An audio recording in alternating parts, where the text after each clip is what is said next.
Hello my dear students, स्वागत है आप लोगों का आपके चैनल जीए क्लास 92 पे। और आज इस वीडियो में हम बात करने वाले हैं क्लास 10th एनसीईआरटी मैथ्स के एक्सरसाइज 3.1 जिसका नाम है pair of linear equation in two variables.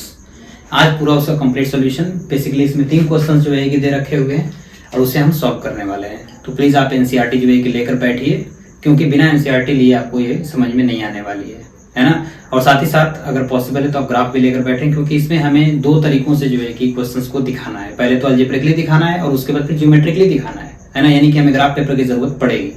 मैं यहाँ पे बोर्ड पे जो है कि आपको समझा रहा हूँ कि कैसे ग्राफ पे प्लॉट करना है ना। बेहतर होगा कि अगर ग्राफ पेपर आपके पास है तो आप ग्राफ पेपर पर प्लॉट करें, ताकि अप्रोप्रिएट जो है कि ग्राफ आ सके। क्लियर? तो चलिए हम स्टार्ट करते हैं। सबसे पहला क्वेश्चन जो है कि देखिए क्या कह रहा है। Aftab tales his daughter, Aftab अपनी पुत्री से कहता है कि 7 years ago, 7 साल पहले, I was 7 times as old as you were 10, मैं जो है कि तुम्हारे उम्र के 7 गुना जो है कि था 7 साल पहले, है ना। सबसे पहले हम प्रेजेंट एज जो है कि मान लेते हैं। Let the present age of Aftab is equal to x years, ठीक। And the age of Aftab's daughter, Aftab's daughter, यानी ये भी परसेंटेज y years मान लेते हैं इनका, ठीक ना। क्या कह रहा है 7 years ago, तो 7 years ago डेटा लिखते हैं। 7 years ago यानी 7 साल पहले। देखो 7 साल पहले जो है क्या होगा कि आफ्ताब की जो है कि उम्र 7 साल क्या होगी, कम होगी, है ना। और उसकी बेटी की भी 7 साल कम होगी, ठीक ना। तो 7 साल पहले जो है कि आफ्ताब की एज लिखते हैं। आफ्ताब्स एज कितना हो जाएगा, x माइनस 7 years, है ना, x minus 7 years and daughter age या हिज डॉटर एज कितना हो जाएगा, y माइनस 7 years। अब क्या कह रहे हैं कि दोनों इक्वेशन में हमें बराबर करना है। कह रहे हैं कि 7 साल पहले जो है कि हुआ क्या था कि I was 7 times as old as you were 10, है ना। मैं तुम्हारे उम्र के 7 गुना था। कौन? आफ्ताब अपनी बेटी की उम्र के 7 गुना था। तो हम क्या करने वाले हैं, इन दोनों इक्वेशन को बराबर करने के लिए, देखो आफ्ताब तो जो है कि 7 गुना हो चुका है कि नहीं। आफ्ताब 7 गुना हो चुका है। हमें बराबर करने के लिए क्या करना पड़ेगा, उसकी बेटी में 7 से मल्टीप्लाई करना पड़ेगा, है ना, यानी बेटी की एज में। तो x minus 7 is equal to 7, y minus 7 हो गया। यहाँ से एक इक्वेशन बनाते हैं, x minus 7 is equal to 7y minus 7, 7 से कितना हो गया 49। इसको इधर लेकर आते हैं तो कितना हो जाएगा, x minus 7y is equal to, इसको उधर भेजेंगे तो कितना हो जाएगा, प्लस का जो है क्या आएगा तो माइनस 42। ये एक इक्वेशन नंबर 1। क्लियर? अब दूसरे इक्वेशन के लिए दूसरा कंडीशन हमें यूज करना पड़ेगा। दूसरा कंडीशन क्या कह रहे हैं, 3 years फ्रॉम नाउ, यानी आपसे 3 साल के बाद, आपसे 3 साल के बाद, आफ्टर 3 years क्या हुआ, after 3 years I shall be 3 times as old as you will be, है ना। 3 साल के बाद जो है कि मैं तुम्हारे उम्र के 3 गुना रह जाऊंगा। तो सबसे पहले 3 साल के बाद जो है कि उम्र देखते हैं। देखो प्रेजेंट एज x है, तो आफ्ताब की एज क्या हो जाएगी 3 साल के बाद, x प्लस 3, और उसकी बेटी की एज क्या हो जाएगी, y प्लस 3। तो यहाँ लिखते हैं Aftab's age is equal to x plus 3 years and daughter age यानी his daughter age. Daughter age कितना हो जाएगा, y प्लस 3 years, ठीक है। कंडीशन जो है कि क्या कर रहे हैं, सबसे पहले तो दोनों को जो है कि बराबर कर लेते हैं। x plus 3 is equal to y plus 3। कह रहे हैं कि मैं अब 3 साल के बाद तुम्हारी उम्र के 3 गुना रह जाऊंगा। कौन 3 गुना रह जाएगा, पिताजी, यानी कि आफ्ताब, है ना। तो इसका मतलब फिर से 3 से मल्टीप्लाई हमें उसकी बेटी में करना पड़ेगा। तो कितना हो गया, ये x plus 3 is equal to 3y plus 3 3 9। इसे भी थोड़ा ठीक ठाक करके लिखते हैं तो क्या बन जाएगा इक्वेशन, देखो x प्लस 3 और इसको मैं इधर लेके आता हूँ, ठीक है, प्लस 3 वाला इधर लेके आऊंगा तो x minus 3y is equal to, इस 3 को उधर जो है देखते हैं तो कितना हो जाएगा, 9 में से 3 माइनस हो जाएगा तो 6। ये इक्वेशन नंबर 2 हो गया। तो हमसे क्वेश्चन में जो क्या पूछा था कि अलजेब्रिकली जो है कि इसे शो कीजिए, तो हमने अलजेब्रा में शो कर दिया, है ना, यानी कि इसे अलजेब्रिकली हमने ये शो कर दिया। अब हमें इसको ग्राफ पर भी प्लॉट करके दिखाना है। इस सिचुएशन को हमें क्या करना है, ग्राफ पे प्लॉट करना है। सबसे पहले ग्राफ पे प्लॉट करने से पहले हमें इसका कोऑर्डिनेट जो है कि चाहिए, क्योंकि हमें कोऑर्डिनेट, बिना कोऑर्डिनेट के तो हम ग्राफ ड्रा ही नहीं कर सकते ना। तो हम क्या करें कि सबसे पहले कोऑर्डिनेट निकालते हैं। तो कोऑर्डिनेट कैसे निकलेगा, देखिए x की वैल्यू जो है कि हम डिफरेंट जो है कि रखेंगे तो y की वैल्यू जो है कि निकलती जाएगी, है ना। आप चाहें तो 2 3 4 5 6 7 8 निकाल सकते हैं, ठीक है ना। हम बेसिकली 2 ही निकालेंगे। सबसे पहले मैं अगर x की जगह 0 रखता हूँ, देखो x की जगह अगर मैं 0 रखता हूँ तो y कितना आ जाएगा, जब x इक्वल टू 0 है तो y इक्वल टू कितना हो जाएगा, देखो इधर 7 6 42 यानी 6 हो जाएगा। इसका मतलब पहला कोऑर्डिनेट 0,6 है ना, पहले वाले के लिए 0,6 क्लियर। फिर एक बार मैं x की जगह क्या रखता हूँ, -7 रखता हूँ। देखो x की जगह -7 रखूंगा तो कितना हो जाएगा, इधर से 5 7 5 35 यानी कि -7 जो है कि अगर मैं रखूंगा x की जगह -7 रखूंगा तो 7 5 35 42, ठीक है। और दूसरा जो है कि तो एक तो निकल गया, बस 2 ही मैं रखूंगा, है ना। और आप चाहें तो कुछ भी वैल्यूज रखें, कुछ भी वैल्यू जो है कि रखिए x y की, बस ऐसा रहे कि ग्राफ पे इजीली उसे हम प्लॉट कर सकें, क्लियर है। मैंने अपने हिसाब से जो है कि रख लिया ताकि इजीली प्लॉट कर सकूं मैं, ठीक है। नेक्स्ट, इसके बाद दूसरा वाले के लिए, दूसरे इक्वेशन के लिए भी निकालते हैं। देखिए अब दूसरे इक्वेशन में जो है कि मैं x की जगह 0 रखता हूं, अगर x की जगह 0 रखता हूं तो ये कितना हो जाएगा, 3 2 6 ना, -2 आएगा। और अगर अब की बार जो है कि मैं x की जगह रखता हूं 6, x की जगह मैं 6 रख दूं तो कितना आ जाएगा, 6 6 कैंसिल, तो y इज इक्वल टू 0 हो गया। ये हमारे पास दोनों इक्वेशन का कोऑर्डिनेट जो है कि हमारे पास आ गए। तो अब कोऑर्डिनेट्स आ गए तो फटाफट हम ड्रॉ कर देते हैं। देखो 0,6 यानी x में 0 है ना, और y में कितना है जी 6 यानी यहाँ पे ठीक। 0,6 कहाँ पे आएगा, यहाँ। और फिर -7,5 अच्छा x में, देखो हमें माइनस में जो है कि चाहिए तो x में -7, तो x में -7 यानी कि x में -7 यहाँ है, ठीक। और y में कितना हमें चाहिए, y में 5 चाहिए, y में 5 यानी ये कहाँ जाएगा यहाँ पे, ठीक, यहाँ पे -7,5 ये वाला पॉइंट। इन दोनों को जो है कि क्या करते हैं, मिला देते हैं, ठीक। तो इसको आप स्केल से जो है कि मिलाएंगे, बिल्कुल अप्रोप्रिएट आएगा आपका, ठीक। आप इसको मिला दीजिए, मिला दिया। और इसका नाम लिख देते हैं। ये किस लाइन, कौन सी लाइन है, ये पहला वाला है, x - 7y इज - 42, ठीक ना। और दूसरी लाइन ये आप स्केल से मिलाएंगे, बिल्कुल अप्रोप्रिएट आएगा, बिल्कुल सीधा, है ना। और दूसरा जो क्या है 0,-2 यानी x में 0 है और y में कितना है जी -2 यानी यहाँ। तो x में 0 y में -2 ये वाला पॉइंट बना। और फिर x में कितना है 6 और y में 0, तो x में 6 कहाँ है यहाँ, और y में कितना है 0, y में 0 है, तो एक यहाँ। तो इन दोनों को जो है कि हम खींच लेते हैं, यानी आपस में मिला देंगे। ये आप स्केल से मिलाएंगे कौन सा के, ठीक है, तो बिल्कुल सीधा आएगा, ठीक है। अब ये कहीं भी जाके मिले उससे हम कोई मतलब नहीं है, फिलहाल हमें सिर्फ दिखाना है, प्लॉट करना है। हमने प्लॉट कर दिया। ये कौन सा इक्वेशन था, x - 3y = 6। इसका कोऑर्डिनेट जो है कि आप लिख देंगे, ठीक है ना। ये कोऑर्डिनेट 0,-2 और 6,0 क्लियर, नोट करेंगे। सेकंड क्वेश्चन देखते हैं इसका। कह रहा था coach of cricket team buys 3 bats and 6 balls for ₹3,900. Later she buys another bat and 3 more balls of the same kind of ₹1,300. Represent the situation algebraically and geometrically. सबसे पहले question को बहुत ध्यान से पढ़ना है। क्या कह रहा था, coach of cricket team buys 3 bats and 6 balls.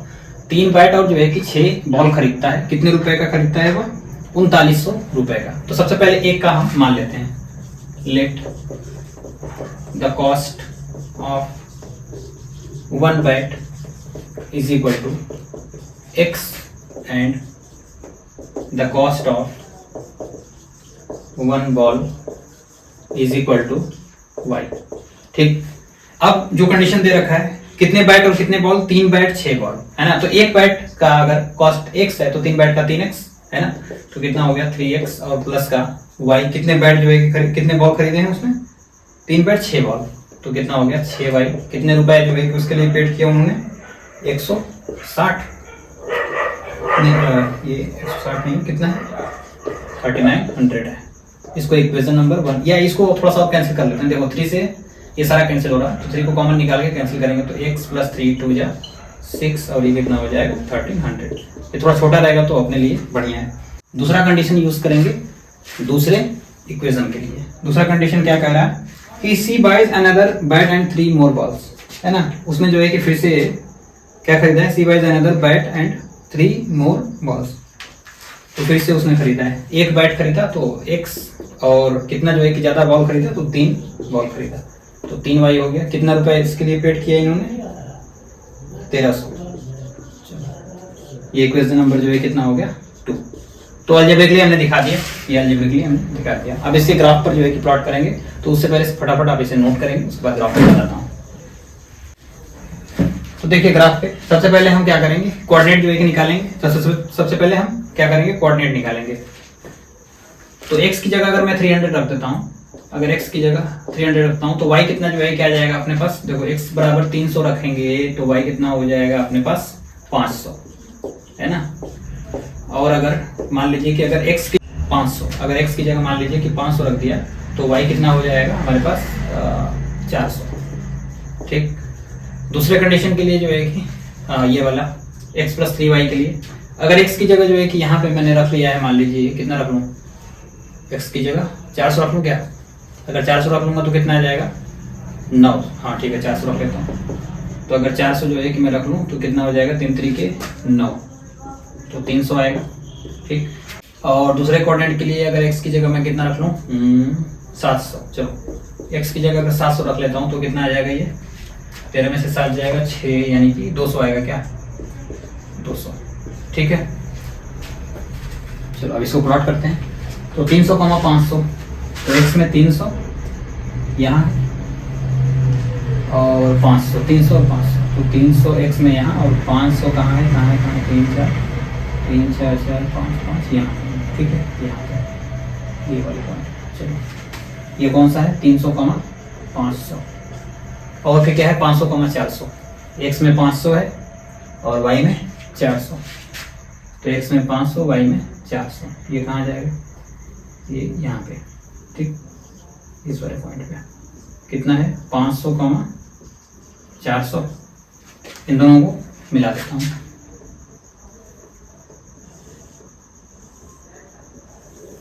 Again आप स्केल से जो है कि मिलाएंगे, बिल्कुल अप्रोप्रिएट आएगा।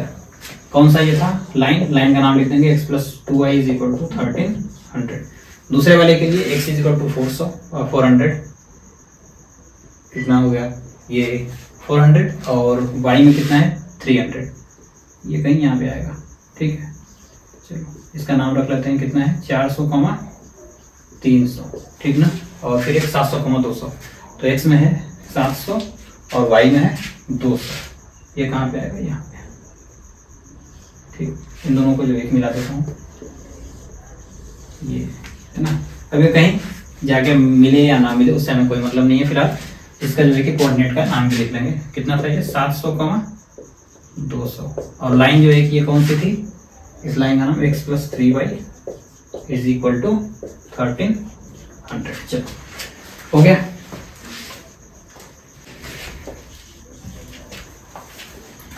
क्वेश्चन नंबर 3 देखते हैं student. The cost of 2 kg of apples and 1 kg of grapes on a day was found to be rupees 160. After a month, the cost of 4 kg of apples and 2 kg of grapes is rupees 300. Represent this situation algebraically and geometrically. ठीक है, देखते हैं क्या रहता है cost of 2 kg of apples and 1 kg of grapes, है ना। 2 kilogram जो है कि एप्पल और 1 किलोग्राम ग्रेप्स का जो प्राइस है एक साथ कितना है 160 रुपीज है। सबसे पहले हम एक का मान लेंगे, let the price of 1 kg Apple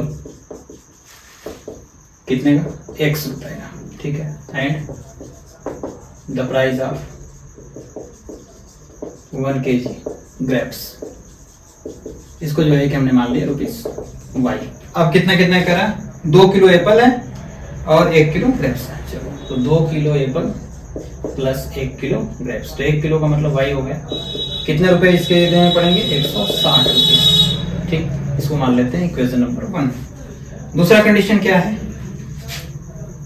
4 kilogram Apple and 2 kilogram grapes, तो 4 किलोग्राम का कितना हो जाएगा 4x, और ये कितना हो जाएगा 2y इज इक्वल टू कितना रुपए पेड करने पड़े हैं इसको 300। चलो ये इक्वेशन नंबर 2 मान लो। अच्छा सुनो, ये तो कैंसिल हो रहा है ना, तो कैंसिल कर लेते हैं 2 से, तो कितना हो जाएगा 2x, और फिर इसे ये y इज इक्वल टू 150। अरे यार ये क्या, ये तो जो है कि दोनों पहला वाला तो सेम ही हो गया, लेफ्ट हैंड साइड है ना। चलो कोई बात नहीं, हो गया। तो ये हमने रिप्रेजेंट कर दिया, चाहे तो आप इसको भी 2 मान सकते हैं। ठीक है, कोई प्रॉब्लम नहीं है, ये और ये। ठीक है, चलो हो गया, नोट करेंगे। चलिए ग्राफ पे देखते हैं, कोऑर्डिनेट निकालने पड़ेंगे। कोऑर्डिनेट जो है कि मैं रखता हूँ, ठीक है। मान लेते हैं कि अगर x की जगह मैं 60 रखता हूँ तो x की जगह अगर 60 रखूंगा तो कितना हो जाएगा ये y इज इक्वल टू, देखो 60 गुना के 120 उधर जाएगा तो कितना हो जाएगा आपका 120 घट जाएगा इधर, तो कितना हो गया 40, है ना, एक बार मिला लेंगे। और दूसरा कोऑर्डिनेट जो है कि मैं रखने वाला हूँ 30, अगर मान लीजिए 30 रख दूंगा तो कितना हो जाएगा 30 गुना के 60, है ना, अगर 30 रखता हूँ तो 30 गुना के 60 इधर जाएगा तो y बराबर 100 हो जाएगा, क्या देखो तो, हाँ लग तो रहा मुझे। और दूसरा जो है कि कोऑर्डिनेट, ये दूसरे वाले इक्वेशन के लिए कोऑर्डिनेट, अगर x की जगह जो है कि मैंने इसमें चलो फिर से 60 रख दिया, अगर 60 रखूंगा तो कितना आ जाएगा, देखो 60 गुना के 120 और 30 y बराबर 30 आ जाएगा, क्या देखो अगर मैं 60 रखता हूँ, 60 गुना के 120 इधर जाएगा तो माइनस का हो जाएगा, 150 में से 130 को 60 गुना के 120 तो 120 घटा देंगे तो 30 आ जाएगा, तो यहाँ 30 आएगा। और अगर मैं यहाँ पे दूसरी बार में अगर मैं मान लीजिए कि 40 रख दिया तो 40 गुना के 80 और 150 में से जो है कि 100 घटा दिया जाएगा, चलो 40 गुना के 80 x बराबर अगर 40 में रखता हूँ तो 40 गुना के 80 और इधर जो है कि आएगा तो 80 इसमें से घट जाएगा ना, तो 80 घटाने पर कितना आ जाएगा, 150 में से 50 घट गया 100 और जो है कि 30 जो है कि और घटा देंगे इसमें से तो कितना आएगा 70 आएगा, क्या ठीक 70। चलो प्लॉट करते हैं सीधे डायरेक्ट, 60 x में 60 और y में 40 कहाँ गया, ये समवेयर कहीं यहाँ आएगा। चलो और इसका क्या है 60,40 है,